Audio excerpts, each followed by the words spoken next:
Hi everybody, and welcome back to another episode of Being alive is a fucking nightmare. The premier wheel-based video game show for PlayStation fans, where I play whatever a big spinning wheel tells me to because somehow that's a good format for a series. Fan selection rules are still in effect, so we'll be looking at 4 games submitted by the lovely viewers of this channel. Games that range from forgotten classics to PAL exclusives that are better left forgotten.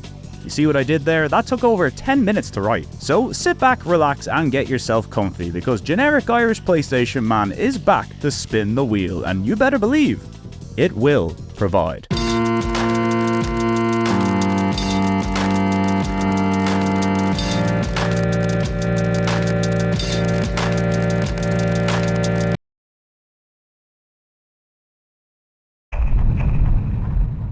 You will provide.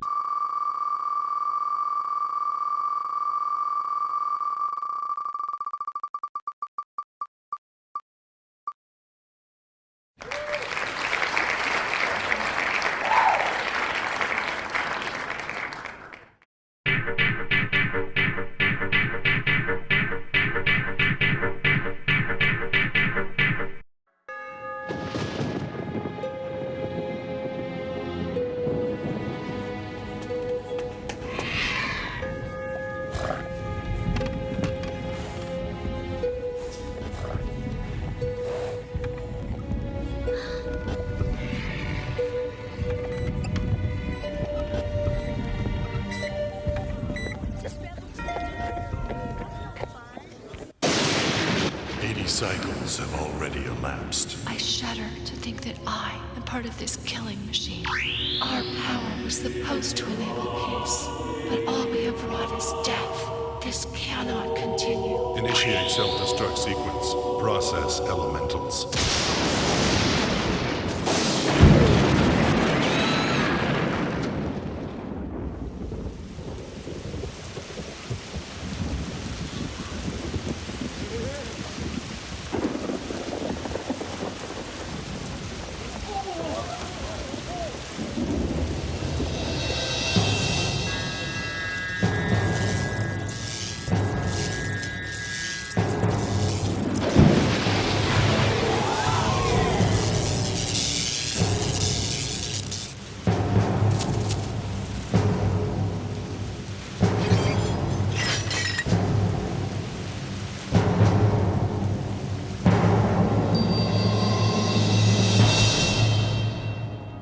Kicking things off today, we have Elemental Gearbolt, a sci-fi fantasy light gun shooter from Alpha Systems and Sony, which first launched in Japan in December of '97, before later seeing a North American release in '98, courtesy of Working Designs. A contentious thing for some people, I'm sure, but we'll talk a little more about Working Designs later. This game was chosen for us today by the lovely Throne over on Patreon, and that T is spelt with a cross, something I'm pointing out to distract from the difficulty I had saying the word throne. Anyway, here's Elemental Gearbolt in all its anime glory. Longtime viewers of the channel or people who have just played a lot of video games over the years might notice some similarities between Gearbolt and an earlier PlayStation game called Project Horndell, which I covered all the way back in Volume 3, which is also a light gun shooter full of cool anime cutscenes and also from Sony and Alpha System. The game's vibe and production values certainly helped it stand out, especially as it was a very early light gun shooter on the platform, launching all the way back in '95. Still, it definitely had some room to grow in the gameplay department, which, while enjoyable enough, felt a bit basic compared to its arcade contemporaries at the time, but either way, it was interesting to see a high-budget, consoleized take on what was generally a genre known for its arcade output, and wouldn't you know it, 2 years later in '97, Alpha System were back for another crack at it with Elemental Gearbolt, a game which took what worked in Project Horndell, throws it into a sci-fi fantasy setting, and then aims to flesh out the gameplay with a few new ideas and gimmicks. Does that result in a better experience?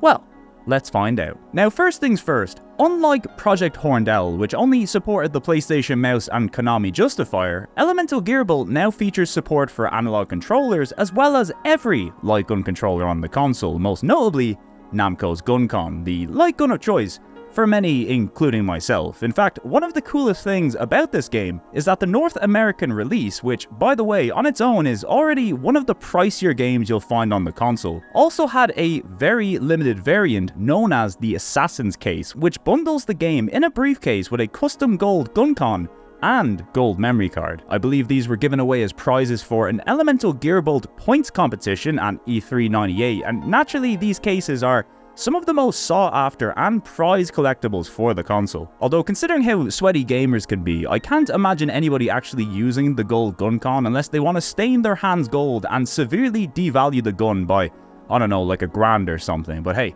it would make for a sick game of Time Crisis now, wouldn't it? Now this exact case you see here is owned by Jason over at GameRave.com, who's probably one of, if not the biggest experts on the North American side of this console's library. And Jason's website has some really useful master and variant lists on there, so if you want to see some of the cooler stuff the NA library has to offer, the GameRave website and YouTube channel are well worth checking out. Anyway, that's enough golden guns for a non-James Bond themed episode, so let's talk about the game itself, which is really quite a treat. Elemental Gearbolt, as mentioned, takes place in a sci-fi fantasy world that is quite similar in style to Panzer Dragoon, which itself is quite similar to Nascar of the Valley of the Wind, which itself is quite similar to Mobius by French artist Jean Giraud. So, in other words, ancient tech in a high fantasy post-apocalyptic world, it's quite the vibe. We'll talk a little about the story later, which is pretty crazy, but for now, let's look at the gameplay, which, to avoid hurting your eyes with light gun flashing, I've opted to play with a mouse for this episode. Now,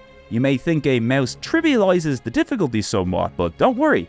Not for this game, it doesn't. This is a 1 to 2 player game like most light gun shooters, and the goal, as you'd expect, is to shoot everything that appears on screen before it can shoot or maim you. The big change here, however, is that the world and its characters, look like this, and they don't use guns, they in fact use magic, and that includes yourself. Your player character has access to 3 different types of magic which you can swap between freely, and each of these magic spells kind of acts like your standard light gun shot type. First up is Blaze Phoenix, which is your standard single shot attack and will be your go-to throughout this game due to its high power and accuracy. Next up is the Thunder Tiger, which acts as a spread shot. Naturally, this is weaker in power than your single target weapon, but great for taking out close-knit groups of enemies and projectiles. And lastly, you have the Water Snake, which is a very weak but very rapid series of shots, good for taking out strings of projectiles, smaller enemies, or just bumping up your hit counter. Now realistically, the single shot is what's going to carry you through most of the game, but there are plenty of scenarios where you will need to swap magic to counter certain enemy formations and attack patterns, so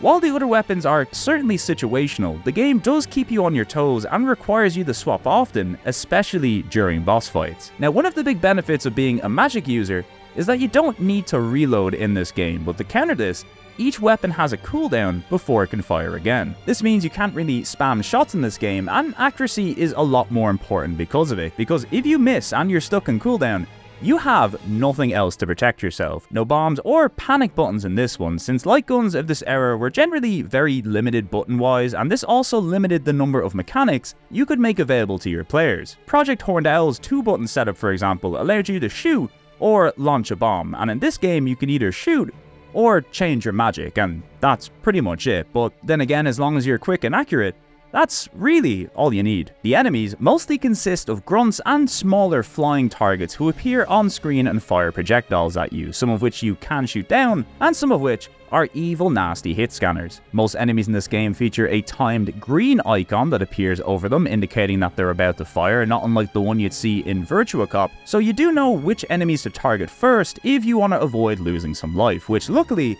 is quite plentiful in this game, and represented by these blue crystals at the bottom of the screen. Now, depending on the difficulty, you can take quite a lot of hits before you die, and due to this being a game designed with consoles in mind, the levels here are also a bit longer than the usual arcade light gun experience, and one of the issues with Project Horned Owl was that there wasn't really a whole lot to shoot outside of enemies in this game, which sometimes led to longer stretches of movement without anything really going on or anything to shoot. Luckily, Elemental Gearbolt does not have this problem and has tons of other things to shoot during its levels. Stuff that can increase your points, stuff that can increase and recover your health, and most fun of all, 20 bonus fairies per level that hide in these little green orbs that give you a huge point bonus if you manage to find them all in a level. Add to that a combo and multi-hit system that rewards you for killing enemies quickly and accurately, and well, this means there's never really a moment in this game where you're not scanning the screen for something to shoot, and even though the levels are longer than most entries in the genre, the pacing is really quite good and opens a lot of options for point hunters and more skilled players who want to memorize the levels for future runs. In fact, points in this game are another really interesting topic because points also act as experience to level up your character. That's right, we have a light gun shooter with role-playing game elements, and we love to see it. Now, I will say the RPG elements in this game are very simple, which is to say leveling up really offers you nothing more than straight damage and health increases, which are clearly good, but don't really change the gameplay in any interesting way, as leveling up mostly just keeps you on par with the game's ever-increasing difficulty from level to level. Now, what is interesting though, is the way that the game gives you the option after each level to either allocate your points to experience or your overall high score. This means, in other words, you can choose to buff yourself and make the game easier, but every point you use for that gets deducted from your overall final score at the end. So in theory, if you wanted to get the highest score possible, you'd want to beat the game at level 1 with no damage or health buffs and all your points allocated to your high score, which would be an incredibly difficult thing to do, but then again, I'd imagine some people out there would really love the challenge. It's kind of like an additional difficulty slider that you can adjust to your will as the game goes on, and since you can split your XP and score points as you like, it's really up to the player how they want to approach it, which from a design standpoint I really quite like. As I said, I'd like to feel the impact of these level ups a bit more in the gameplay because it really seems like a case where you'd only notice them if you don't level up versus if you did, but it's still a cool and very unique feature for the genre. As for everything else, yeah, it's a really fun light gun shooter. I think the enemy and boss patterns, while improved from Project Horned Owl, still aren't the most interesting you'll see in the genre, and there's plenty of moments in the game where without memorization or prior knowledge of the level, you're almost certainly gonna take some damage, but the fact the game has so much to shoot, from the weird enemies to the exploding coins and the hidden fairies, it's a game that caters to people wanting a nice pick up and play experience, and those wanting to invest some more time into mastering the levels and the game's mechanics. Beyond the gameplay, however, I think the area Gearbolt really shines is in its presentation, which has got to be one of the most out there and refined examples in the genre. Like, this game is really weird, but it's also undeniably really cool, and while the gameplay doesn't necessarily blow me away, the world, the anime cutscenes, the cool enemy and boss designs, and most importantly, the music,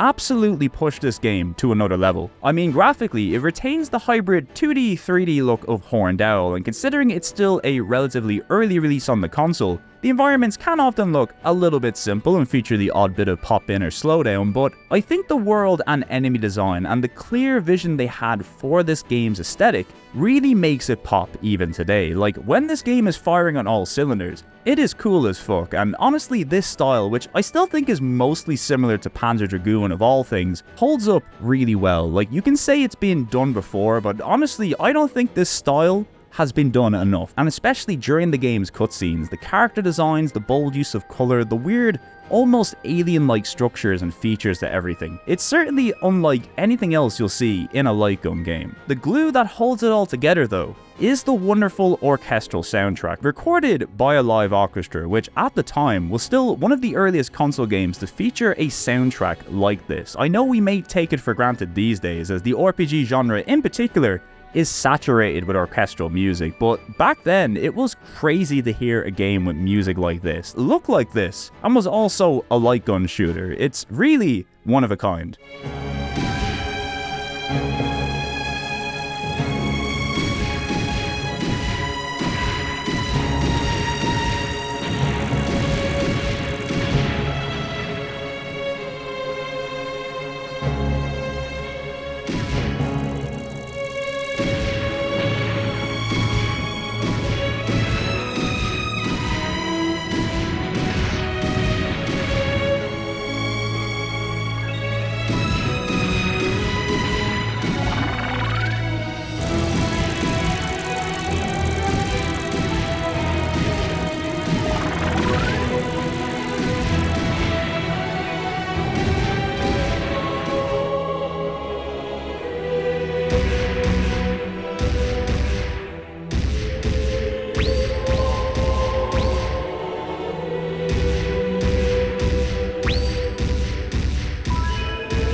Now, one last thing we gotta talk about with this game is the difference between the Japanese and North American versions of it, because as the NA release is a working designs joint, well, naturally the experience between the two versions is quite different. Now, I'll be honest, as a European, I don't really have that much experience with working design releases, since very few of them ever came out in PAL regions, and those that did were published under different companies' names, so you couldn't even tell if it was a working designs release unless you were in the know, and believe me, as a small child, I most certainly was not. So over the years, my limited exposure to working designs had generally been from other YouTubers who often highlighted how, love it or hate it, their localizations and dubs could be, and also how fancy and fully featured their physical releases were. I mean, you can say what you want about working designs, but when you bought one of their games, it looked and felt like a premium product. Now, on the localization debate, I don't really have a horse in this race. I like 90s anime dubs, I like early era video game dubs, so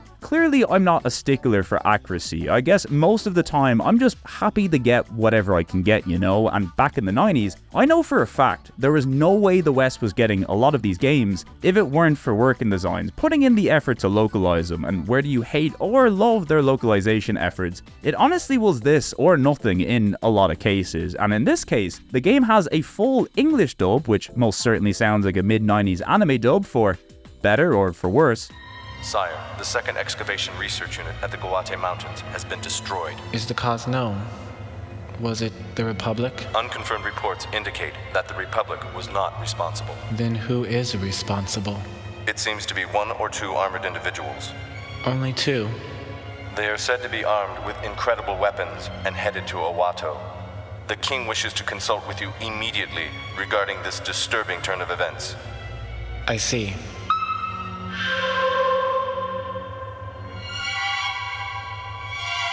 Good or evil?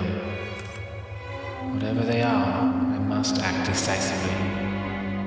The story here is really kind of insane and involves our player character named Tagami, who travels from the future to find out how the world is eventually destroyed. We got two races locked in a bitter class war, a prince who wants to take the throne and resolve everything, and the cool, ladies who rise up against the kingdom, something called the Holy Guns, the thing called the Network. There's a lot going on. It's like one big self-contained anime episode broken up between levels of shooting dragons and shit. It's pretty cool, even if I often had no idea what was going on, but hey, it sure is a looker. Also, a fun little fact is that the player character from this game would later appear in the original Castle of Shikigami, a shoot-'em-up series that was also developed by Alpha Systems, so that's kinda neat. Also, the PAL release of Shikigami is amazing. I mean, who wouldn't want a Charlie's Angels shoot-'em-up? Come on now. As for the dub and localization, well, it's played a bit more serious than some working design games, that's for sure, which is to say the only change that really stood out to me outside of the 90s era voice acting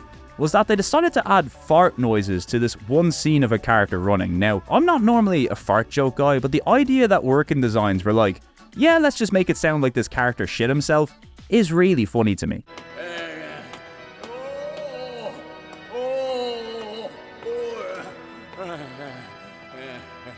待たせよって、一体いつになれば共和国へ攻め入ることができるのじゃ。お声を小さく。もう少しです、陛下。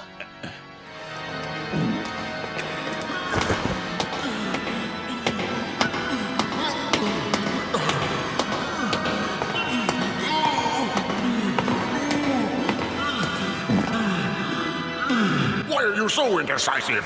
Don't you think now is the time to attack the traitorous rebels of the Republic? Your Majesty, perhaps it would be prudent to lower your voice.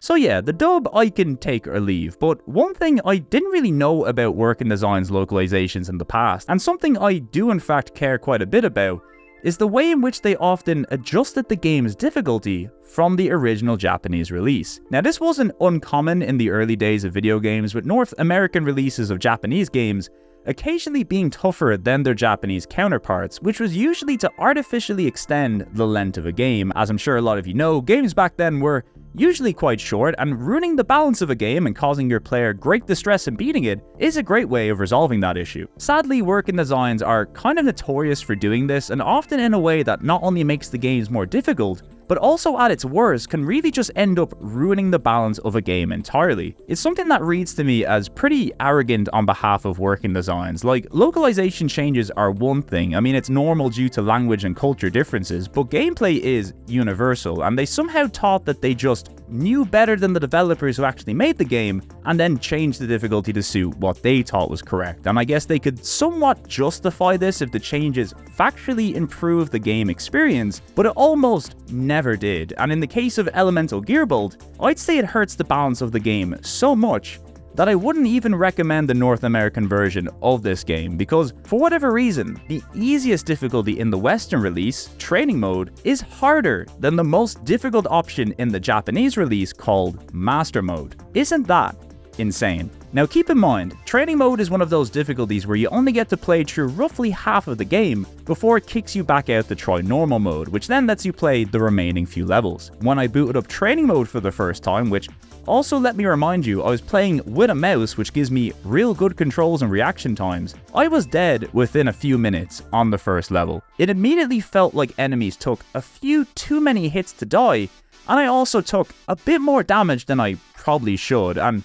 yeah, it turns out this is absolutely the case. Now, eventually I beat Training Mode, tried out Normal, and after dying during the 5th level in a very long boss fight where I felt like I was doing little to no damage to the boss, I just decided to try the Japanese version, and wouldn't you know it, the whole thing felt like a well-balanced and approachable experience. Training Mode eases you into the game, Normal Mode represents a fair challenge, and Master Mode, which by the way is a mode that features no leveling system and requires you to beat the game in one life, is fun and challenging in equal measure, and what to me feels like the game's appropriately balanced ultimate challenge. And I dread to think what the Working Designs version of Master Mode must feel like, but either way, it's a problem that didn't need to exist, and ends up making the North American version a whole lot less fun to play, in my opinion. Now luckily the Japanese version is very import friendly, at least on a gameplay level. Sadly though, it does mean the story and cutscenes are kinda out of bounds, but if you do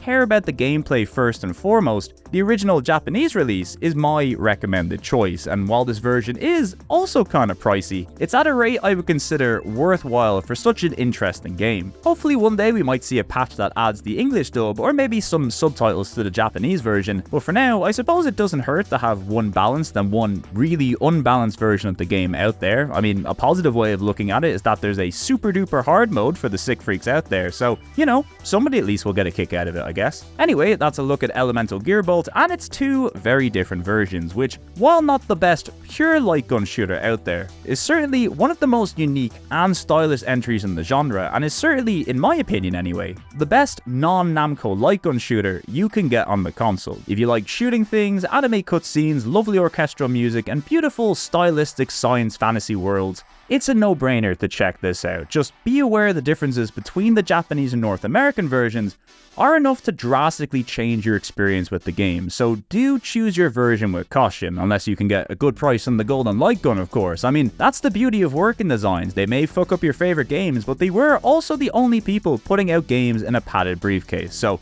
you gotta respect them for that.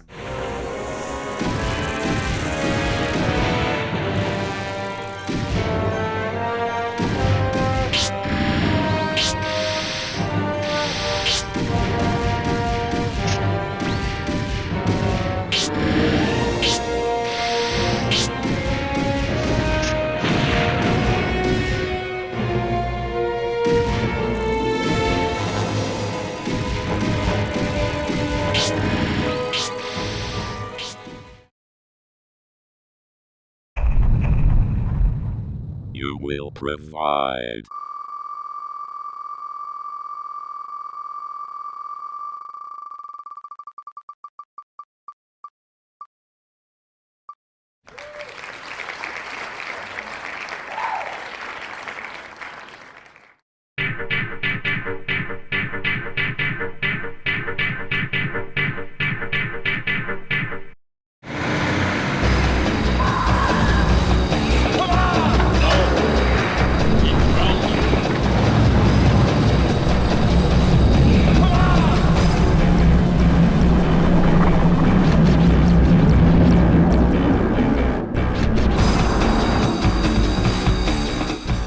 Well, ladies and gentlemen, next up we have The Mission, a PAL-only exclusive release at the tail end of the year 2000, and interestingly, a game that's based entirely on a Nike football advert where some of the greatest icons of early 90s football fight ninjas with their sick football skills.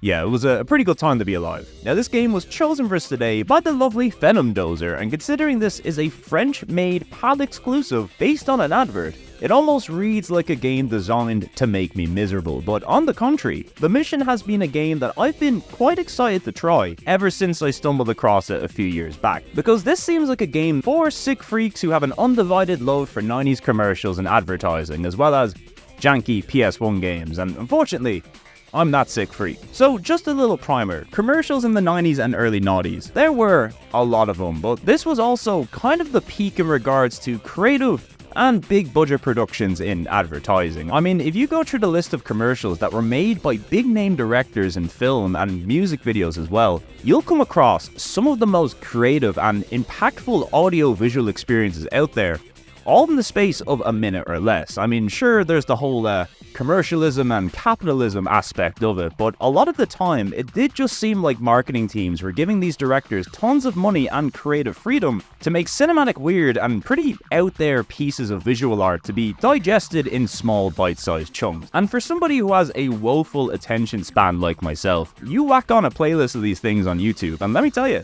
it is a pretty blissful experience. Anyway, one of the most memorable ads from that period was Nike's The Mission, a 2000 campaign that really pushed football commercials into full cinematic territory. And instead of explaining the plot, I'm just going to show it here now, which is definitely much easier for everybody. We need this back.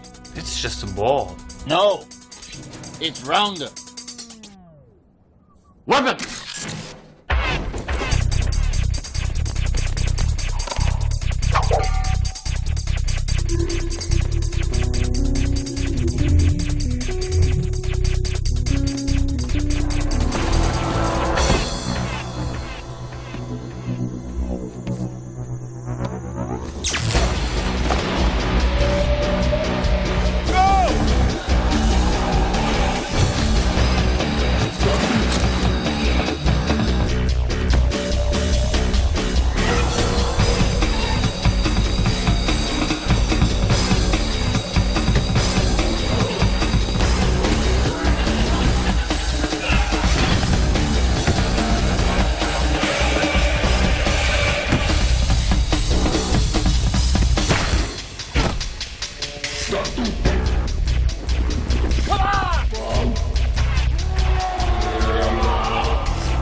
So, as you can see, professional footballers infiltrate a facility to retrieve a football, a rounder football, and after some Mission Impossible shenanigans, they get attacked by robot ninjas, and through the power of high-level football, they manage to retrieve the football by kicking it into a helicopter while the head robot ninja gets crushed by an elevator, and then the building explodes. 10 out of 10, I like football now. Of course, I imagine if you're actually a football fan, this whole thing is even better. I mean, even with my very limited knowledge of the sport, the star power in this commercial is insane. From current Man City manager Pep Guardiola to Luis Figo, Louis van Gaal, and of course, everybody's favorite, Edgar Davids, who I just referred to as Cool Sunglasses Man as a child. So yeah, this advert and campaign was a bit of a hit with football and non-football fans alike, and since this all happened in the year 2000, when literally anybody could whip up a PS1 tie-in out of nowhere, this 90-second advertisement somehow got a video game tie-in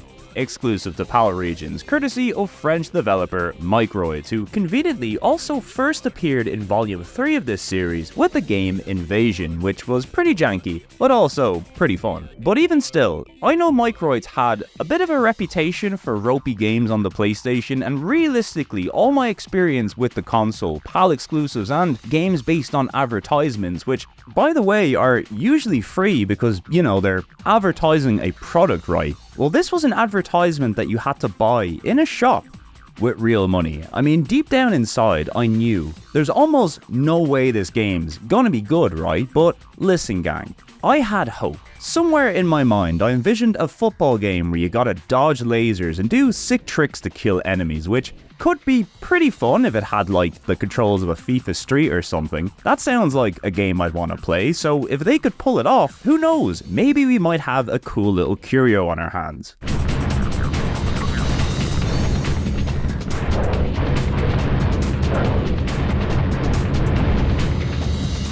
Well, it's fucking shit. So yeah, sadly, not only is this game bad, it's like top 10 bad games on the console bad, which is really bad. In essence, this is a game for 1 or 2 players that follows the plot of the advert almost beat for beat, only if each section is dragged out for 10 to 15 minutes and absolutely miserable to play. And somehow, instead of getting better, it just keeps getting worse and worse and worse until it mercifully just kind of ends. Although realistically, I imagine the only people who will beat this game are sick freaks, which once again, unfortunately, I am one of. So when you start the game, you have to pick 2 of the 9 footballers who starred in the advert. I mean, they all look weird and it takes about 5 seconds to load each of the models, so let's just go with Figo and Davids to speed things along. The first mission requires us to steal the Nike Geo Merlin ball from this laser defense system, and almost immediately upon starting the game and running around,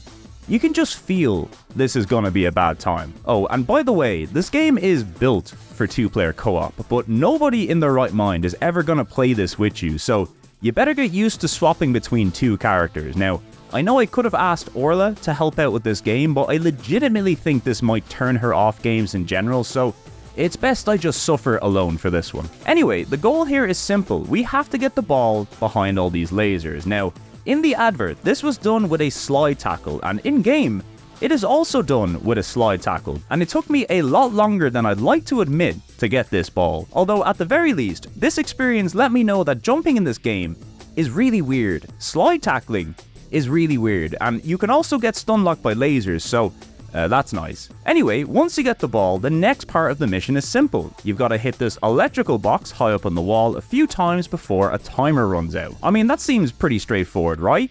Well, you're wrong. This right here is the mission's filter, if you will. Most people playing this game, assuming they made it past the lasers, will almost certainly quit the game right here, cause man, fuck this box. So from here on out, the game now revolves around you controlling the Geo Merlin ball, and the control, for the most part, mimics a basic football game of the era. You have a pass button, a shoot button, a lob button, and the player without the ball has their inputs changed to tackles, calls for passes, etc. You know, all that good stuff. Now, there is a tutorial in this game, by the way, but realistically it's just a training level that lets you practice shots. It doesn't actually teach you anything about the game or its controls, and if you think you can just pick this thing up and play it like a regular football game and just wing your way through it, you'd be very wrong. Anyway, back to this box. Now, after dicking about with the controls and getting my bearings, logically, I figured you'll either need to shoot or lob the ball to hit this box, and doing both of these things did not work. The time ran out,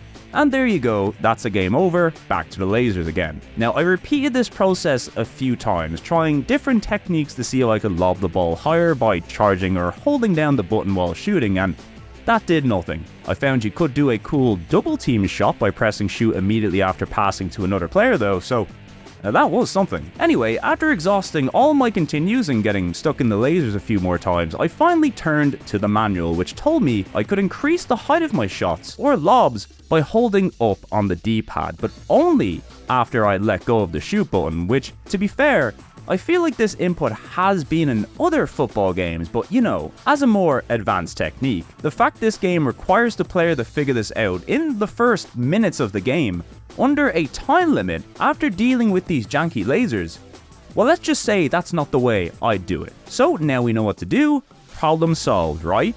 Well, you're wrong. Turns out the input for this is super duper sensitive, and positioning yourself to both hit the box and also get the timing right is crazy difficult. And not only that, you don't just have to hit the box once, you've got to hit it like 5 or 6 times in under a minute, and it just fucking sucks to do. Like, yes, you can do it with persistence, patience, and practice, but between this and the laser fiasco leading up to it, I can't imagine anybody in their right mind would push through this. It's legit maybe the worst opening level of any PlayStation game I've played, almost as if it's designed to turn you off. But hey, eventually we made it through, did our little dance, and yeah, it turns out I also could have just used a password to skip this level the whole time, but oh well, we're here now. So from here on, the real game kind of reveals itself, where the mission now becomes a 2-player football beat-em-up where you need to kick balls at ninja enemies to progress through the game. And would you believe it, in spite of that sounding really good,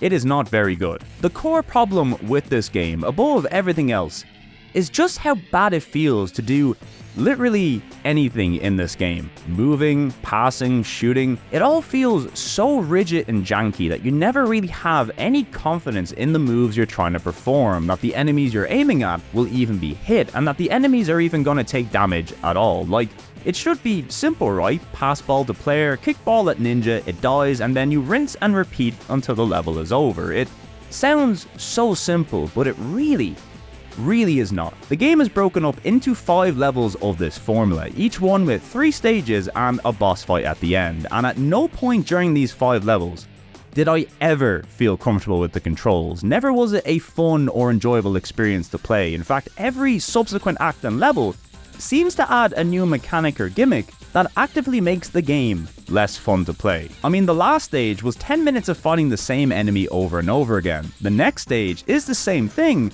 but with a laser that moves around the room. The next one has segments on the ground that lock your player in place if you step on them, and the next one after that has a gate that requires you to smack the ball into it really hard to hit a switch on the other side, and they also added stairs and glass fencing, which somehow makes things even harder. After that, we've got statue puzzles in the middle of combat, which never seem to turn the way you want them to, and then after that we've got electric floors, flame jets and a moving wall, and then swinging lights that fuck you up and pillars that get in the way of everything, and after that, even more lights and platforming, and surprisingly the platforming is probably the easiest part in the whole game. After that, they add ninjas that shoot lasers and these big fans into the mix, and I probably don't need to tell you how that went. And after that, they kind of just run out of ideas and just bombard you with enemies that turn invisible and shoot even more lasers at you. So, yeah.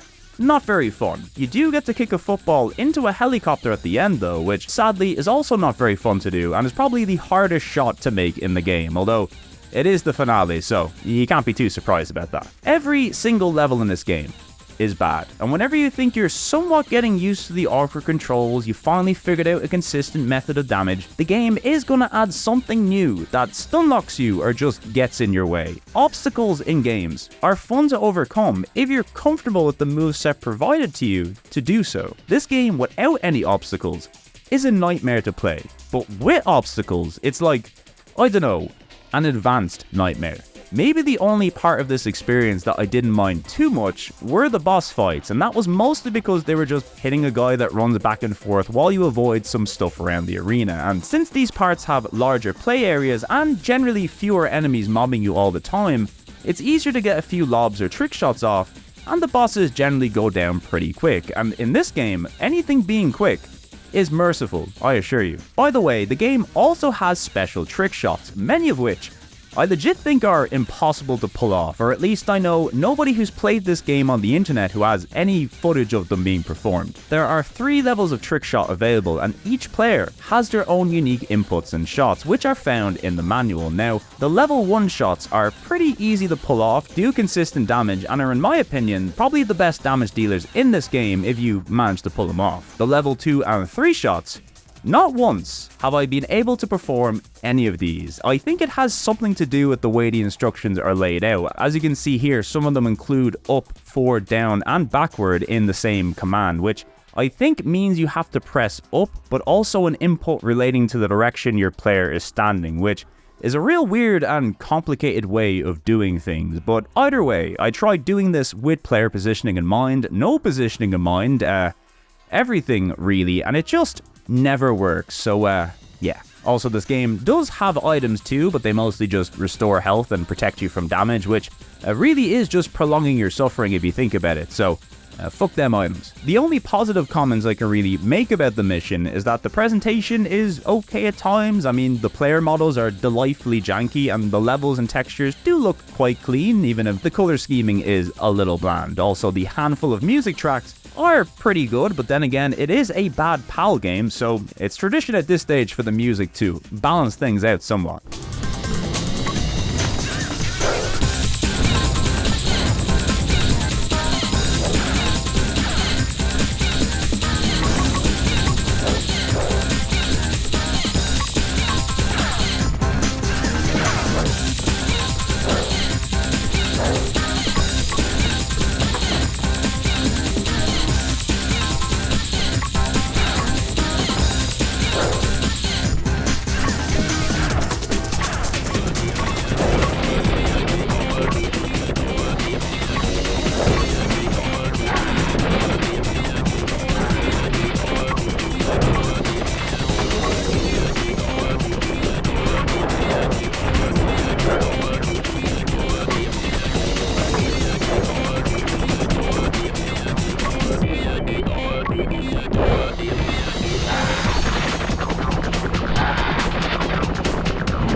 Anyway, that was the mission, and from start to finish, it is an absolutely miserable experience, which, look, let's be fair, if you pick up a game that says the official game based on the Nike TV advert, well then you shouldn't really be too surprised, should you? However, even still, it's probably worse than you'd expect, and the sad thing is, I still think the concept of a multiplayer football-based spy beat-em-up could be really fun if it was done right. Unfortunately, it's just such a bizarre and outlandish idea that it likely never ever will be done right. It's an idea built to thrive in the confines of a 90-second advertisement, a place where it absolutely does. An advert that will live on as one of the most iconic and memorable of its era, while the official game based on the advert is yet another bad PAL PlayStation game, destined to be forgotten. And honestly, in this case, it probably should be, but unfortunately you've got sick freaks like me making you aware of it, so heed my advice from one sick freak to another. Just watch the advert and then buy a copy of any FIFA Street game. You will have a much better time, I promise.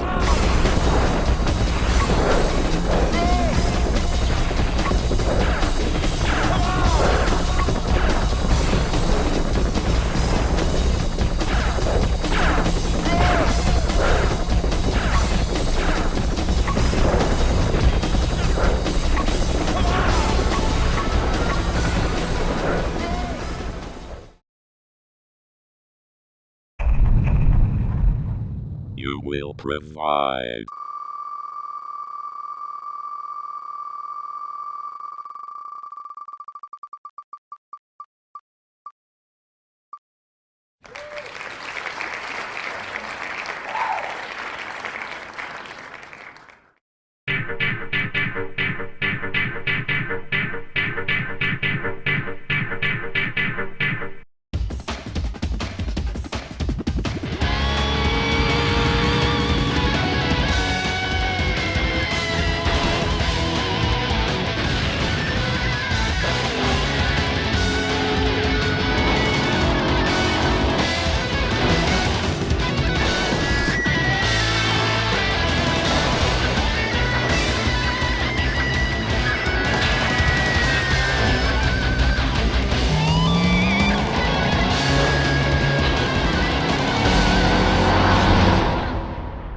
Kicking off the back half of this volume, we have Nascar Rumble, which made its way to the PlayStation in February of the year 2000, exclusively in North America. This game was chosen for us today by three fine folks, them being Blue Max, Hooks, and the Land of Obscusion. And I know what some of you are thinking, that's a lot of people picking a NASCAR game, a sport which majorly seems to feature cars racing in an oval for quite a long period of time. Well, at least that's what my European brain sees it as. Now realistically, all I know about NASCAR is the famous raceways, which I've mostly picked up from non-NASCAR video games like Daytona and Gran Turismo 5, that one all gas no brakes video where they go to Talladega Speedway, which is absolutely insane. Show me your butthole! Show your butthole! Butthole! Reveal your rectum!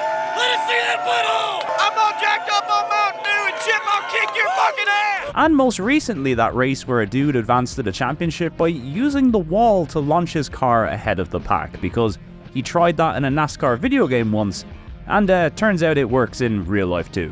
Okay, maybe NASCAR kinda rules. Anyway, when it comes to NASCAR video games, there's quite a large number of them that made it to the PlayStation, seeing entries pretty much from the beginning until the end of the console's lifespan, the majority of which come from old reliable EA, and after playing a handful of them myself, yeah, it most certainly is driving in a circle a lot, but with lots and lots of other cars, and also a whole lot of other sim features too. And while NASCAR probably has a more limited appeal globally compared to other racers, a lot of these PS1 entries were developed by some pretty prominent names in the industry, including DICE, who worked on the very good Motorhead, and Black Box, who first cut their teeth on NASCAR games before they went on to develop a number of Need for Speed games, including Underground 1 and 2, and Most Wanted. And as for NASCAR Rumble, well, this was the first racing game from a little studio called EA Redwood Shores, who would not only develop a number of racing games with EA, but you might better know them nowadays as Visceral Games, developers of Dead Space and Dante's Inferno, to name but a few. Also, NASCAR Rumble, unlike other NASCAR games on the console,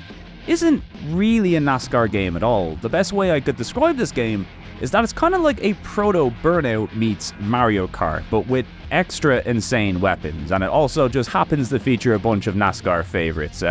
Quite a lot actually, and also trucks and other weird things too. Anyway, let's take a look at the game, and a good place to start would be the menus and modes, because Rumble here is a rather content-rich game. Not only are there a ton of vehicles and tracks to play around with and unlock, but there's a bunch of additional modes, speed classes, and fun stuff for multiplayer racing as well. The game has all the standard modes you'd expect, like time trials, split-screen versus, and a showdown mode for 1v1 racing, but the championship mode is where you'll be spending most of your time. In this mode, you play through a different cup for each of the game's locales, with each cup housing 3 tracks apiece. Beating a cup is how you unlock the rest of the game's cups and tracks, and to unlock a new speed class and difficulty, you gotta beat everything in the previous tier and then win the Mega Cup at the end, which includes 6 races, and that's not including all the various cars and bonus tracks that you can unlock too. And speaking of cars, there's quite a lot of them. I'm not sure of the exact number here, but there's gotta be like 30 different NASCAR cars available,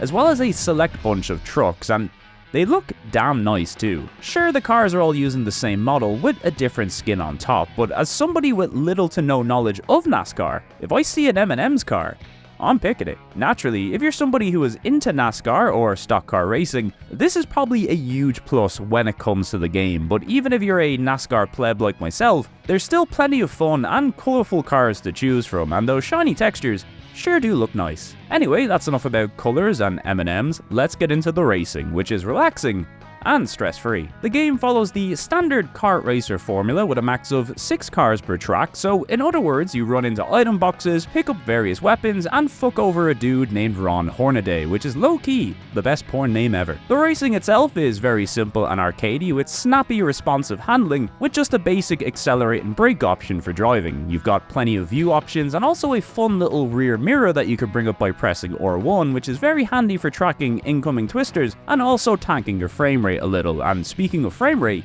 You might notice this game is running pretty fast for a PS1 game, and you'd be right. NASCAR Rumble, from what I can tell, opts for an uncapped frame rate during gameplay, which in some cases can be worse than a locked frame rate due to the constant fluctuations and dips, something this game certainly has a lot of, but on the whole, the game more often than not is running in the mid to high 40s, and on occasion even pushes towards the 60 FPS range, resulting in a really quick and responsive racer the vast majority of the time, and that extra sensation of speed is noticeable during gameplay, so I think the uncapped frame rate was a smart move overall. But we don't want to see any of this high-speed gameplay. No, we want to see cars crashing and getting taken off the ground against their will, and believe me, there is a whole lot of that in this game. The defining feature of NASCAR Rumble is its power-ups. Not all of them, mind you, there is some generic kart racer stuff in here, but some of these can not only cause massive destruction, completely upending a race, but the frequency in which they appear and the mechanics that you need to utilize to avoid them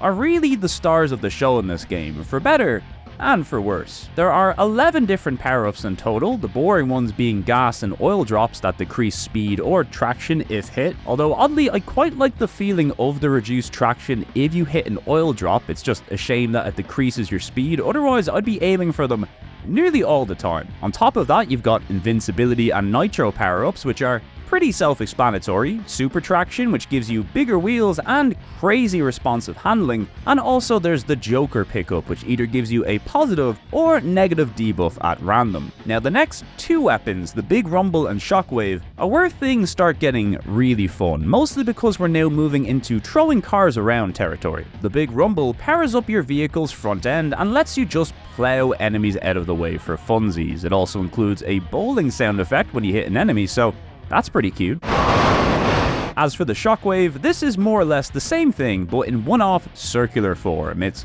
pretty amazing. Truthfully, these weapons aren't all that crazy compared to others, but they sure are funny, and that's the main thing. The final three weapons, however, are by far the most devastating and impactful when it comes to winning a race, and the unique trait of all three is that they are long-distance projectiles that cover the entire track and do not need to be aimed, and avoiding these things is going to be a big part of this game. In order of coolness, first up we have Storm, which shoots out a big storm cloud ahead. Now I've put this first because it's annoying, but also not really that annoying. Basically what this does is give you traction and speed debuffs, but also blocks your view with this little storm cloud, which to be honest most of the time isn't that big a bother, and you can also swap your view into first person and just ignore it entirely if you like. It's certainly going to affect your time during the race, but it's most definitely manageable. As for the next item, we have Freeze, which if hit, takes away a driver's ability to steer for a few seconds. Now,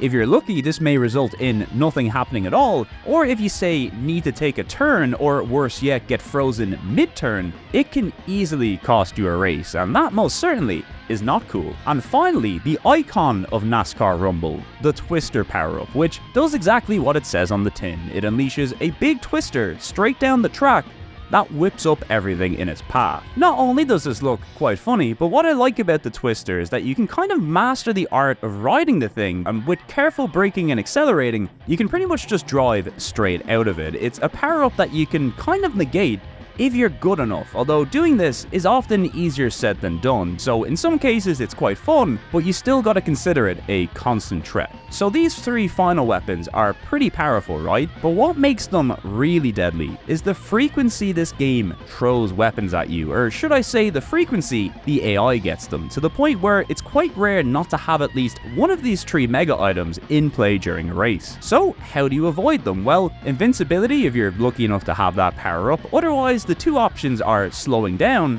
or taking a shortcut, and personally in a racing game, I know which I'd rather do. So you might have noticed the text that appears on screen to inform you a big power-up is approaching, accompanied by a warning telling you to slow down to avoid them. And yeah, slowing down does in fact make them ignore you, but you gotta be going very slow, almost to a stop, to make them miss you. And when I first started playing this game, I kept trying to slow down to avoid these weapons, but still pretty much always got hit by them while doing this. And to be honest, I also kind of hate the idea of slowing down this frequently, especially in a timed racing game. It felt really clunky and unnatural, so I kind of just gave up on that mechanic because you really do have a lot more to gain by just driving through the power-ups, but still, if you want to avoid them outright, there is another better way. Nearly every track in NASCAR Rumble has a bunch of different shortcuts, and not only are these beneficial in reducing your lap times, but on top of that, if you're off the main road, you're also out of the way of these power-ups. Now, that's not to say power-ups can also travel on shortcuts. They can, assuming you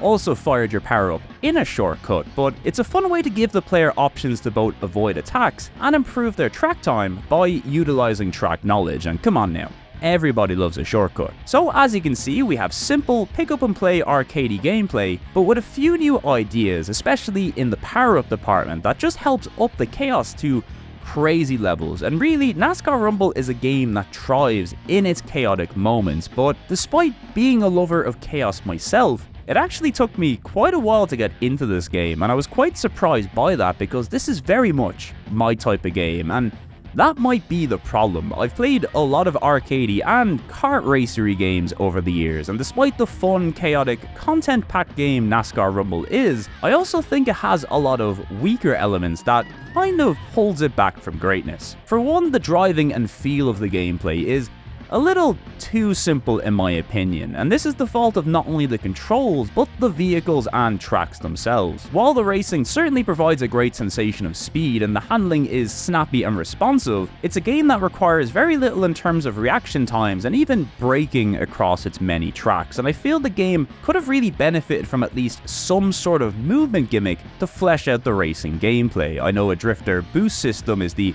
obvious choice for most arcade racers of that era, and honestly they could have adapted the oil slick weapon into a fun little drift mechanic or something, but as it stands, the racing here just feels like it's missing something to flesh it out, and as a result, it kind of felt stagnant and repetitive throughout my playthrough, which is also in no small part thanks to the vehicles all kind of feeling the same, which I legit think they are. The game has no stats or visual indicators for the differences between vehicles, and if there were any differences between the cars, I certainly couldn't notice it in the gameplay, and the same is true for the trucks and bonus vehicles too. I mean, you might see a speed boost here and there with some of them, and the new speed classes and accompanying visual upgrades sure are nice, but it didn't really stop the racing from feeling just a bit bland and samey throughout the game, and this is also unfortunately highlighted further by the track design, which despite a few very fun and standout tracks, was mostly quite poor I found. It's a whole lot of wide straight roads, simple easy turns, the odd jump or bump, but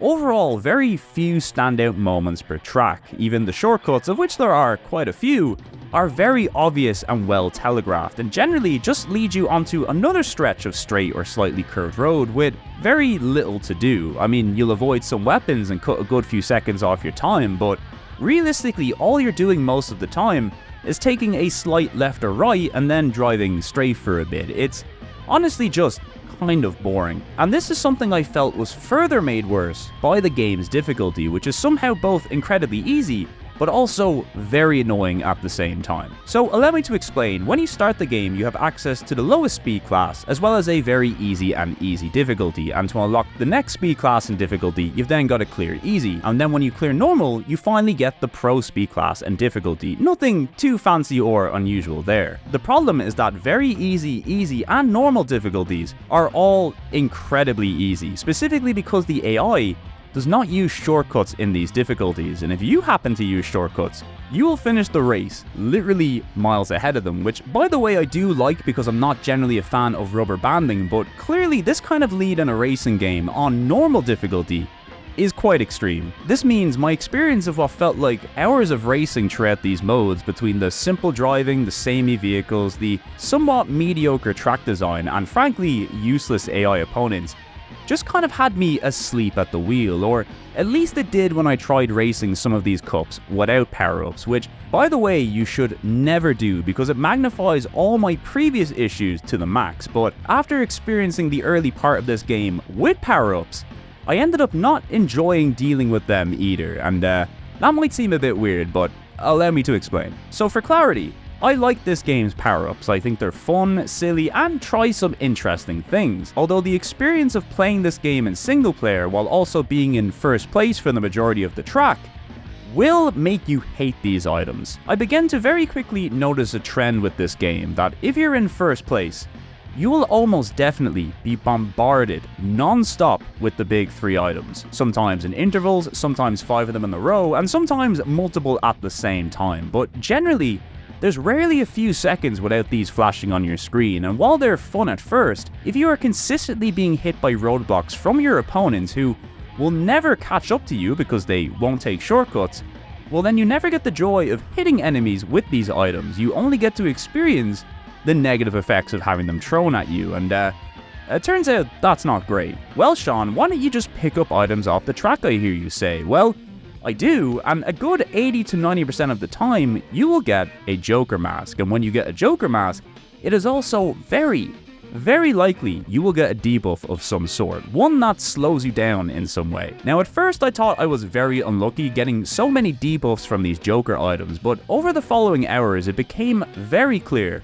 Almost everything in this game is out to fuck you up if you're in first place. Items are out to get you, your opponents are out to get you, but the thing is, they aren't interested in winning the race. All they care about is making your life harder, and honestly, you should have seen some of the stuff I got hit with throughout these laps, only to still finish the race about 20 seconds ahead of everybody else. It is insanely unbalanced. And look, to its credit, the game does give you options to limit the number of items that appear during a race, but after picking the lowest option labeled some, and then experiencing 3 tornadoes hitting me in a row, well, clearly I'd be insane to pick the highest level of items called Mayhem. I mean, I want to pick Mayhem. Why on earth would I play a game like this and not want to pick Mayhem? And the answer to that is just down to the way the game punishes you for being in first. You don't get to experience the fun stuff, just the fun stuff being used against you. This is why I decided to try a few of the cups without weapons at all to experience the racing in its purest form, and that's when I realized the weapons and chaos really is the heart and soul of this game and is meant to compensate for the more simple and lackluster track design. And I think that's a big tell, because if I was to play a Mario Kart, Crash Team Racing, Wipeout, Speed Freaks, any of those games without weapons, I'd still think the track design and handling hold up on their own, and that also might be down to the fact each of these games has a movement gimmick to flesh out its racing in some way. If you play NASCAR Rumble without the weapons, it's honestly just pretty boring, and that's a real shame. But then again, I didn't want to be the one to turn off the weapons, it was the game that pushed me to do it. Also, another big pet peeve that I specifically have for this game is the decision to make every cup race 4 laps instead of 3, because the tracks in Rumble aren't the shortest lengthwise, and doing 4 laps really drags out the races for me. It almost felt exactly like they were just 1 lap too long in length, and that may seem like a very odd and specific complaint, but it was like the cherry on top that dragged all the issues together for me, because that 1 extra lap I had each race with no racers close behind me gave me all the extra time I needed to hyper focus on every little detail that I did or didn't like, in the hope that I just wouldn't drift off behind the wheel. I mean, seriously, I got very sleepy at times. You know, I'm not normally this passionately frustrated with a game, I guess you could say, but this one particularly bothers me because I can see how close it is to greatness. I mean, there's so much content, so many things to unlock, and a handful of really good tracks that are pretty much exclusively in the late game locales, the ability to unlock Legends races where you gotta race against an old school car to unlock it, and these races are legitimately fun and tough. And the game even has the ability to play through all of the cups in co-op with a friend in a mode called Cyber Team, where the 6 cars are now split into teams of 3, which is a really fun feature to include in a racing game. Also, the system for unlocking bonus cars is really cute. Most of the tracks have a golden wrench hidden somewhere within them, and these are usually really out of the way, so you'll either have to be real good at sleuthing around or just visiting the games facts page if you want to find these bad boys. And honestly, I really do enjoy a tiered unlock system that changes the look of your vehicles. I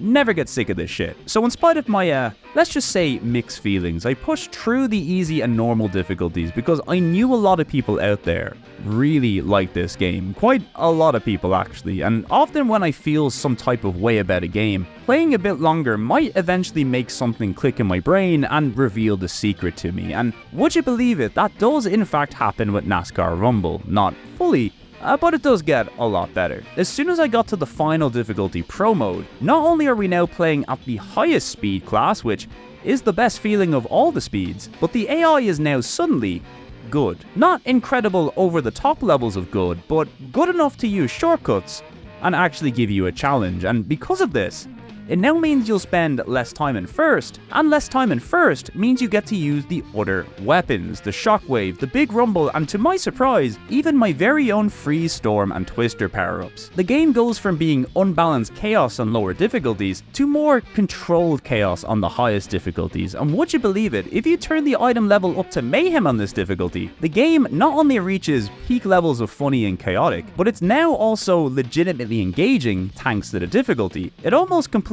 makes you forget about the simple handling and track design, because you're now focused on one thing, the chaos. And when it's a mixture of you giving it out, and not just taking it, then NASCAR Rumble suddenly just hits right. It's such a stark difference, honestly, and it really goes to show how balance can greatly affect the experience of a game. It's just a shame that I had to invest quite a few boring hours into Rumble to finally get to the point where I could see the game at its best. A rocket-powered chicken truck caught in a tornado. It's a beautiful thing, really. By the way, there is a cheat to unlock everything in this game, so you can avoid the pain of the lower difficulties if you like, but, since it's a review, I have to go through them just to fully experience it. Anyway, a bit of a longer deep dive into the gameplay of a racing game than normal, but I had such an oddly roller coaster experience with this game. I felt like I had to spill my mind a bit. But back to a more basic review structure, let's talk about the presentation.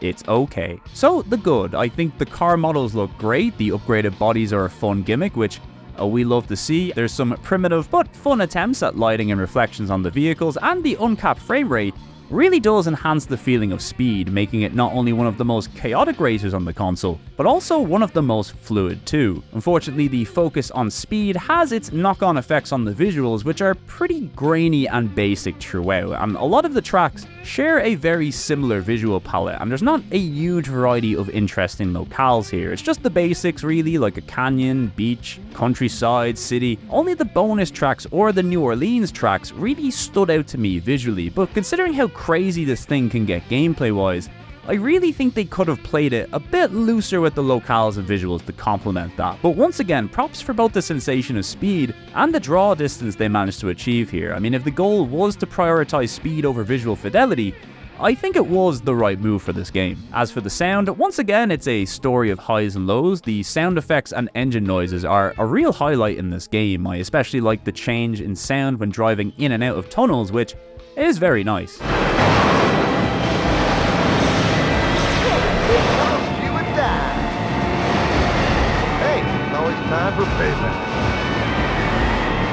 The announcer here is also going to be a love it or hate it edition, but I thought he fit the vibe of the game well and liked his various quips, of which there are many. Oh man, take it all!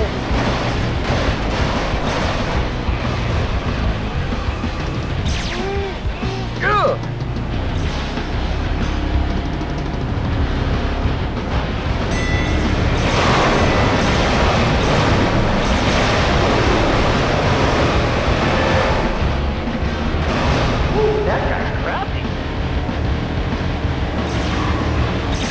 The games begin! Think you made him mad?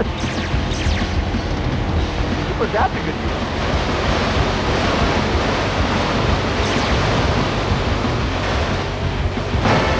That was fun. Now let's race!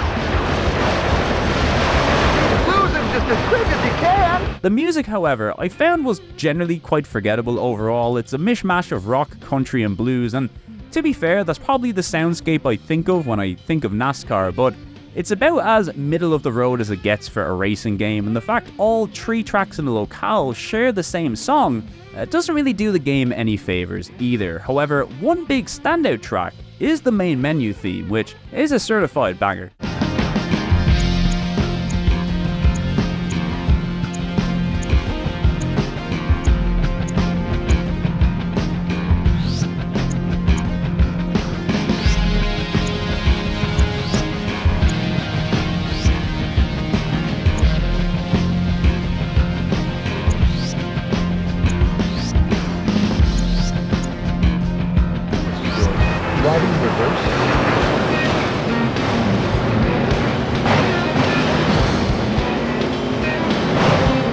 Come on, man, shake it all! This is insanity! What are you, sleeping? Don't you feel special? Good groove! Good groove! Hey, it's always time for payment. Did you get that license plate?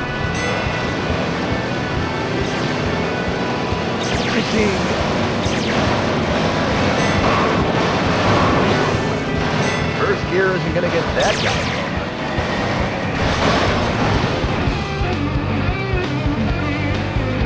Heck, get ahead. Great!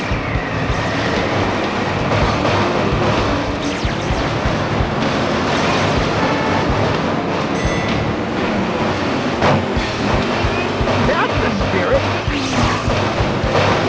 Yes, please! So that's a mildly unhinged look at NASCAR Rumble, a game I did not like, and then grew to just appreciate for what it is. There's a reason people say play this game in pro mode with mayhem level items. It's 100% how the game was meant to be experienced. It's just a shame that the balancing issues and easy difficulty let me see all the game's flaws up close and personal before seeing the light. But regardless, I'm glad I got there in the end. Also, just to show you my issues aren't the ramblings of a crazy person, roughly a year later, this game would get a follow-up on the PS2 called Rumble Racing, which has lost the NASCAR element, but now also released worldwide, so we'll take what we can get. And what amazes me about Rumble Racing is that it's as if the developers took every single one of my complaints and just fixed them right up for me. Cars now have unique models and stats, the track design has improved greatly, the weapons have been rebalanced, it runs at 60 frames per second, and the soundtrack is now full of bangers. And most importantly, the game now features a stunt system that allows you to chain flips and spins into boosts, which you can chain as much as you like. And also, yeah, the races are now 3 laps instead of 4. Everything is perfectly balanced, as it should be. So in my opinion anyway, Rumble Racing is the better of the two games, at least from a mechanics and design standpoint, even if it may be the most PS1 looking PS2 game of them all. But hey, it is using the same engine as NASCAR Rumble, so what can you do? But even still, I can't deny there's a level of chaos and unpredictability that's unique to NASCAR Rumble that kind of makes it stand out as its own thing too. It's one of those cases where I could easily see one person preferring one game over the other. I mean, if you like flips and boosts, go for Rumble Racing. If you like tossing cars around like they're nothing and NASCAR, well then you go for NASCAR Rumble. They each have their own strengths and weaknesses, but considering both of these games are very fun and very affordable titles from EA's back catalogue, there's really no reason for racing fans not to check them out. And also EA Redwood's other racers too, like Road Rash Jailbreak and Freakstyle, which are also very chaotic and fun. Seriously, Freakstyle is just SSX on dirt bikes. You'd be a fool not to try it.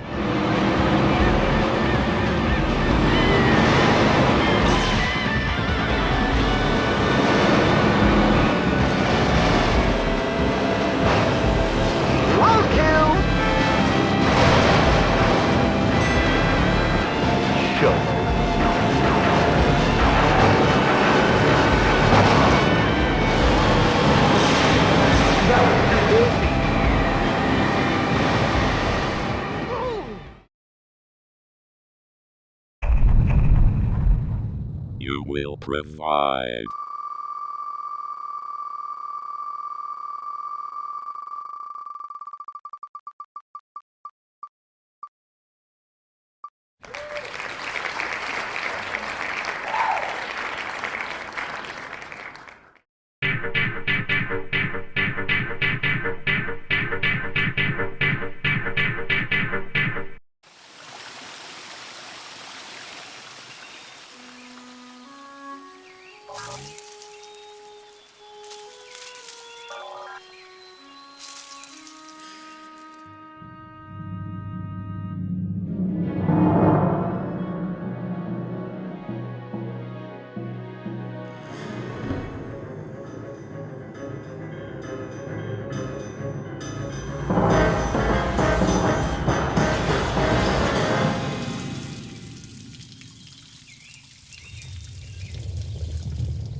remain calm, and the chances are it's just a malfunction.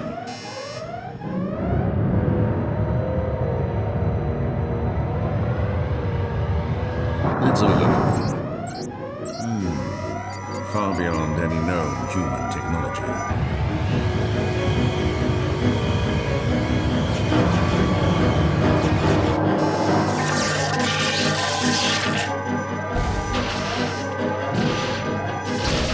Dear Lord!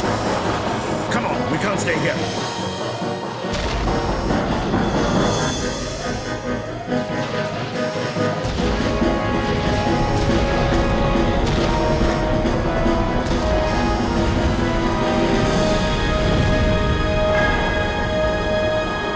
Rounding out Volume 16, we have Space Debris, a January 2000 release that came out exclusively in PAL regions. This game was chosen for us today by the lovely Game System, and this is most certainly a game for your system, the PlayStation to be exact, and don't worry, even though our most recent PAL exclusive didn't show off the region in the best light, Space Debris is here to balance things out somewhat, because we've got ourselves a Sony published rail shooter in space. See, we do get cool games from time to time. This game comes to us from UK developer Rage Software, who broke into the scene in the early 90s with their Striker football series, and would later continue to dabble with sports games, racing games, and most notably, arcade-style shooters. The one game that always comes to mind when I think of Rage is Expendable Millennium Soldier, a really fun arcadey run and gun, which despite having a PS1 port, I always think of as a Dreamcast game, since I recall it being heavily pushed alongside the Dreamcast launch over here in Ireland. And look, if you remember the two loaded games I talked about in the past volume of this series, this is pretty much next-gen loaded, or at least it was in '99. Seriously, look at all those effects. We love to see it. Now, to Rage's credit, the PS1 port of Expendable, while certainly not as fancy as the Dreamcast version, nor does it control as well, does look pretty damn impressive for a PS1 game, and would you believe it, not too long after making Expendable, Rage ended up working with Sony Europe to make another very good looking PS1 game, with Space Debris, a game which is more or less a very pretty PlayStation clone of Star Fox 64, only with significantly less talking animals. Now, as a rail shooter aficionado, which is a top 10 thing a virgin would say, I don't really like labeling a game a clone unnecessarily, but some games do wear their influences on their sleeves a bit clearer than others, and in the world of rail shooters, it's something that's pretty hard to hide since the gameplay is generally quite simple. For example, Gamera 2000, one of my absolute favorite games on the PlayStation, uses Panzer Dragoon's gameplay systems note for note, only now with a giant jet-powered turtle and live-action cutscenes. Astro Trooper Vanarch, another game I covered previously, has gameplay that is very reminiscent of Star Fox 64 and its linear planet-based levels in particular, but it also has fixed camera angle exploration and minigames between missions. Generally, it's never a bad idea to take a formula you know works and is successful, and then just try to add a few new additions to spice things up. It rarely means you'll end up pushing the envelope in the way games like Omega Boost or Sin and Punishment did for the genre, but sometimes fans of a genre are just looking for a game that's gonna play you the hits, and if the hit you're looking for is Star Fox 64, well then Space Debris is the game for you. It looks like Star Fox, it has a lot of the mission types of Star Fox, some of its bosses are straight up from Star Fox, and you know what? I'm delighted, because I love Star Fox. Does this mean Space Debris is as good as Star Fox? Well, I mean, you can probably guess, but let's see how it gets on. Now, first things first, the story in this game is pretty forgettable as you'd expect. It's the old Earth versus big alien armada storyline with all the stereotypes you'd expect, but the actual cutscenes themselves do look pretty nice for the time, and their voice too, so on a presentation level, I can't really fault the work here at all. It's just in terms of interesting characters or things to care about, it's most certainly a PAL exclusive 2000 PS1 rail shooter set in space, let's just put it that way. However, when it comes to the gameplay, luckily it is a PAL exclusive 2000's PS1 rail shooter set in space, and everything is as colourful and flashy as you'd expect. It's the usual shtick where you control a vehicle on screen that can move around freely in any direction, but your forward movement throughout the stage is on rails, so to speak, allowing you to focus on the important things like blowing up enemies, dodging traps, and flying into cool circles, which everybody loves. Now, even though space debris is on rails, something this game does particularly well is the movement of the camera and perspective throughout the levels. Not only does this make it feel like you're not just moving in a straight line throughout the game, but it also allows for some very cool and cinematic scenes that make you feel like you're right in the middle of a big galactic conflict. It's very cool. Movement and aiming are both tied to the D-pad or analog stick as per usual, and for movement inputs, you can both boost forward and brake, as well as bank to the left and right using the shoulder buttons for trickier maneuvers. As for your weapons, well, we've got the standard laser that you can spam at will, and we've also got a lock-on missile that you can also spam at will. This doesn't really work like a Panzer Dragoon or even a Star Fox lock-on, more so you just tap the missile button and then it locks on the enemies in range and fires away. So in reality, the correct way of attacking in this game is just to mash both the laser and missile buttons at all times, since neither has a cooldown really. Of course, when things get a little overwhelming, there's also limited smart bombs as well, but otherwise mashing it will do you just fine. She's mashing it. She does that. I'm very aroused. As for everything else on screen, well, most of it is pretty self-explanatory. The red bar is health, the blue bar is your boost, the top left is your enemy kill counter for the stage, but this little area on the top right, which represents your ship upgrades, is a bit more interesting. You see, killing enemies in this game slowly increases this meter, and once you fill up one of the tiers, your craft then gets a power boost to things like laser damage, fire rate, number of missiles, or your defense. And what's cool is that throughout the game's 10 missions, you'll pilot a number of different ships, each with their own upgrade paths and abilities. Now, truthfully, there's not a huge amount of unique abilities between them, but it does help keep things fresh throughout the game. And naturally, if you manage to take down entire waves of enemies or use some fancy flying skills, you can also get items that boost your meter, as well as the usual pickup items like health, bombs, and extra lives. All that good stuff. One other fun feature of this upgrade meter is that it also acts as an emergency health bar when you run out of your main health. It does make your life a lot harder since it reduces your power-ups as you take damage, but it's definitely better than being dead, especially since you have a limited number of lives, and these levels can be quite lengthy too. Well, the linear ones anyway. There's also a bunch of free range levels where you complete objectives in an enclosed arena that also follows the Star Fox formula to a T, but these missions are done quite well, and it's nice to be able to get off rails and stretch your wings from time to time. All in all, it's a good, solid, fun rail shooter with quite a lot to like, but is Space Debris a great rail shooter? And sadly, the answer to that is not really. And once again, it comes down to a few select issues that hamper the overall experience somewhat. For one, Space Debris really feels like it lacks an ability to avoid a lot of the basic enemy fire in this game. While it does closely mimic a lot of the Star Fox gameplay, Space Debris has no barrel roll, deflect, or shield ability, and since this game throws a lot of fire at you from every angle, it seems like oftentimes you're just gonna have to take a bit of damage occasionally, whether you like it or not. Now, I will say the game seems designed with this in mind, as health pickups are pretty abundant, especially if you're good at shooting stuff, so realistically it doesn't hamper the gameplay too much, but considering the amount this game often throws at you, I would like some more options to outright avoid it. And speaking of weapons, while the missiles and laser spamming looks and sounds good, I thought the lock-on system for missiles felt kinda janky. Maybe I'm just an old head and really used to the usual system where you have to hold and paint your targets, but in this, since you can both fire your missiles and lasers at the same time, and the most effective way of doing that is to simply just mash the buttons, it kinda makes the missiles feel like a slightly weird variant of the laser, rather than two unique weapons that each serve their own purpose. And this also factors into the ships, which as mentioned, do feel very similar to one another, and while they all do have different weapons, realistically, they're just different variations of the lasers and missiles again, with different fire rates and visual effects. And it's a similar story with the one ground-based mission you play, which yes, does control just like the Landmaster in Star Fox 64. How did you guess? You know, I do appreciate getting to play as different characters throughout the story, as well as the visual variety that it adds to the ship, but in terms of gameplay, it sadly doesn't add much to the experience, and it kinda does feel like a missed opportunity here. And speaking of visual variety, Space Debris is unsurprisingly a game that features a whole lot of space and debris. Debris in space. if you will. And while undeniably this is a very good looking game, the environments are a little too space heavy for my liking, and it's not that I have anything against space, it's just that a lot of levels can start to feel a bit visually similar and repetitive as the game goes on, and even the levels that are down on a planet's surface still kind of feel like you're just hanging out on a little rock, you know, in space. Also, interestingly, these levels can be pretty lengthy by genre standards, with the game's 10 levels taking about 2.5 hours to beat on a good run where you don't die a bunch, which is good, but sadly Space Debris has no mid-game save or password system, meaning if you want to beat this thing,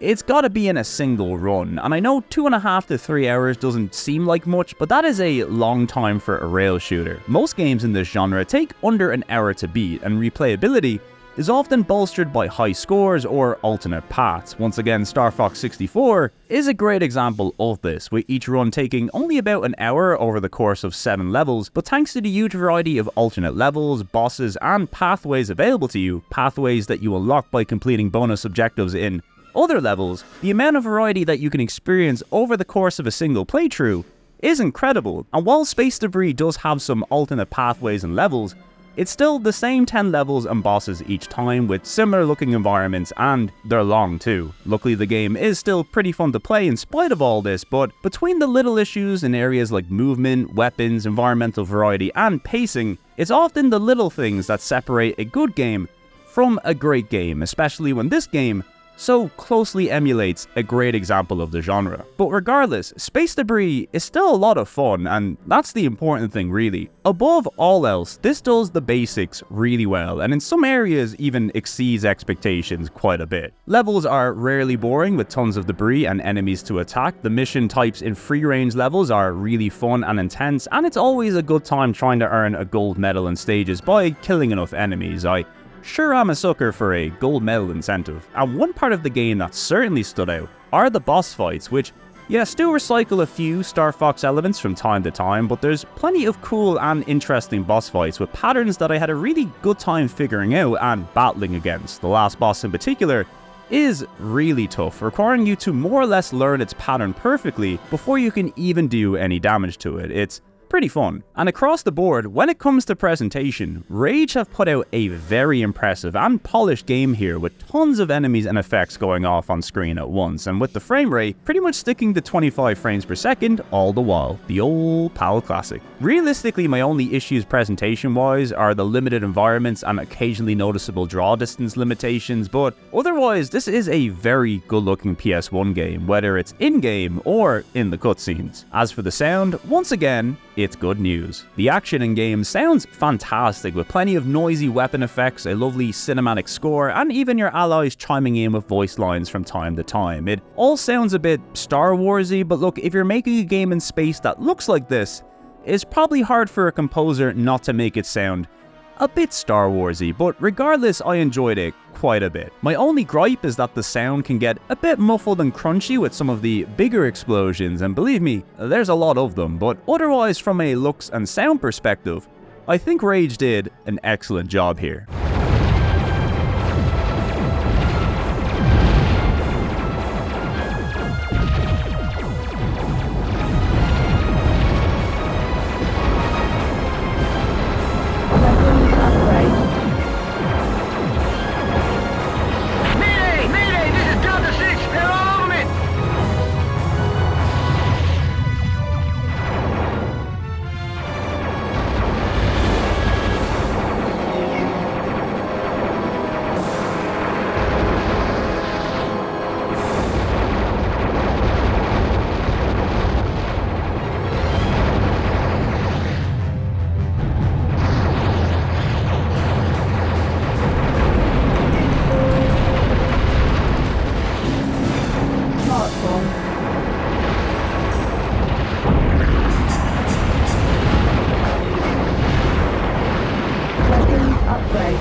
Doc. No survivors on the ground.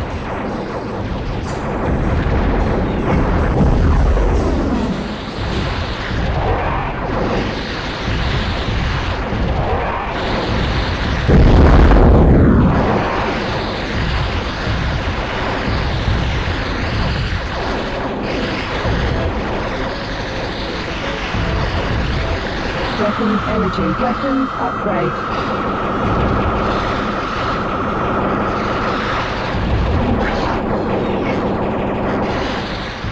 All in all, Space Debris, while often feeling like a B-tier imitation of better games in the genre, gets so much right and does it all with a high level of arcade flair and polish that you can't help but love it. I mean, is it a game that I'm gonna crack out and play over a Panzer Dragoon, Omega Boost, or even Gamera 2000? Nah, probably not, but as a fan of the genre and somebody who is starved for this kind of experience, I will happily take one as good as this game is. You know, there's nothing wrong with a good 6 or 7 out of 10, and that is exactly what this game is, and really that's the spirit of this series after all. We love a good mid-tier game, and Space Debris is certainly time well spent. I mean, look at the rewards you get for beating this thing. One of the all-time greatest credit sequences I have ever seen in a game, where you get to see 3D models of the whole team responsible for this thing. It's simultaneously really impressive, really funny, and also kind of creepy. I don't know, I think this might actually kick the game up to an 8 out of 10. It really is that good. So yeah, if you're a rail shooter fan and crave a bit of Star Fox action on the PS1, this is legit one of the better options available on the console, and it's also relatively cheap over here in PAL land, so you really can't go wrong with shooting some debris in space, and believe me, there is a lot of that in this game. I really cannot stress that enough.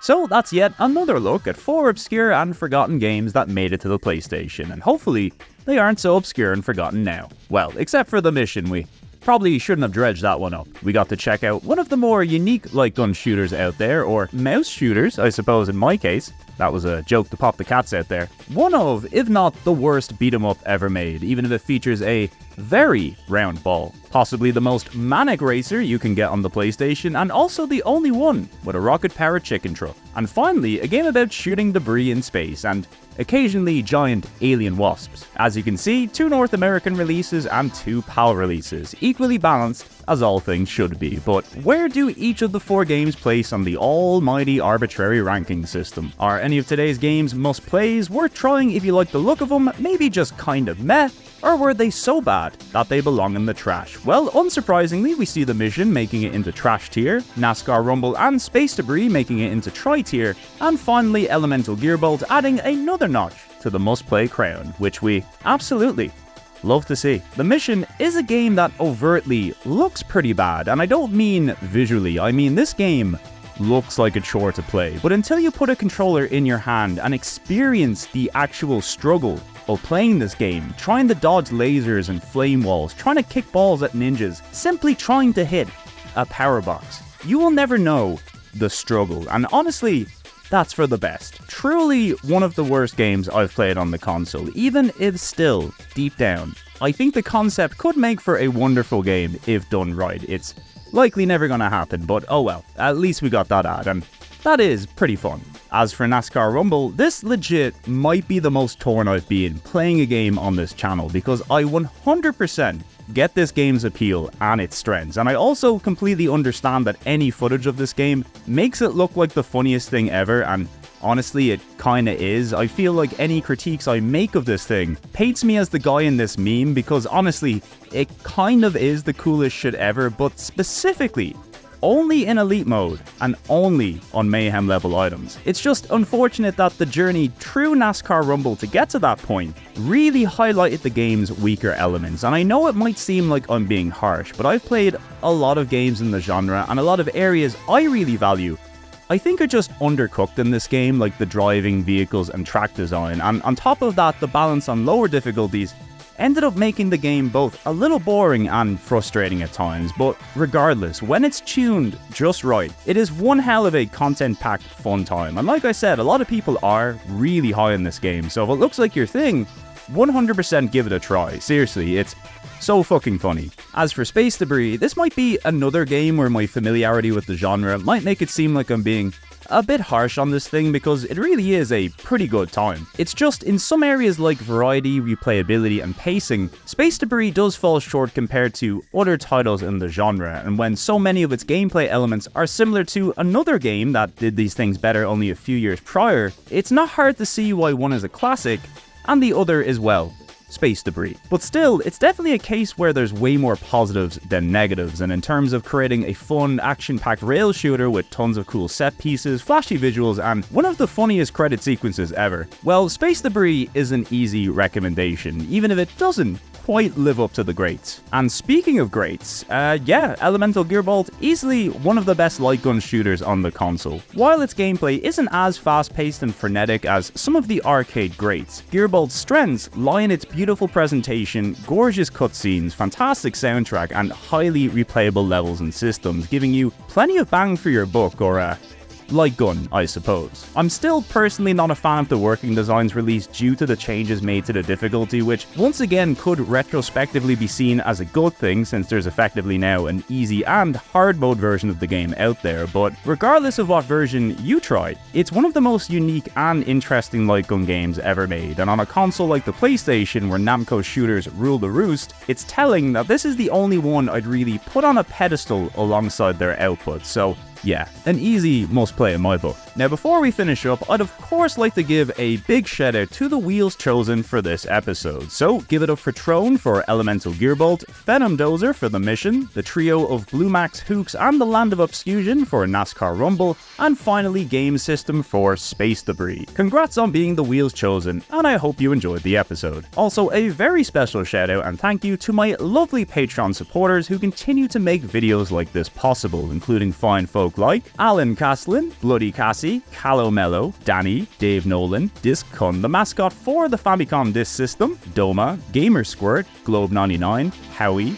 Ice Light, Johnbo81, Karoo Run, god that's hard to say, Kyle Winter, Life Sword, Mr. Popalot, Moomin Biscuit, Trans Rights Are Human Rights, Mr. the Joshmon, Miss Cat, My Pal Robot, Nathan McMullen, Nick Norman, Richard Kramer, SN Kierstead, Cyano, Spectre117 and Tolkoto, who have all subscribed at the Fan++ tier. And finally, last but not least, a big thank you to you at home or wherever you are for watching this video. I know the wait for videos on the channel has been a little longer than usual lately, but life's just been really busy in the background, and this channel is still kind of just a hobby and passion product of mine, so I can't always work on it as often as I'd like, but I am still always working on it, so thanks for being patient and sticking with me. I'll be back again with some more PS1 content in the hopefully not too distant future, but until then, take it easy, look after yourselves, and I'll talk to you again real soon. See ya!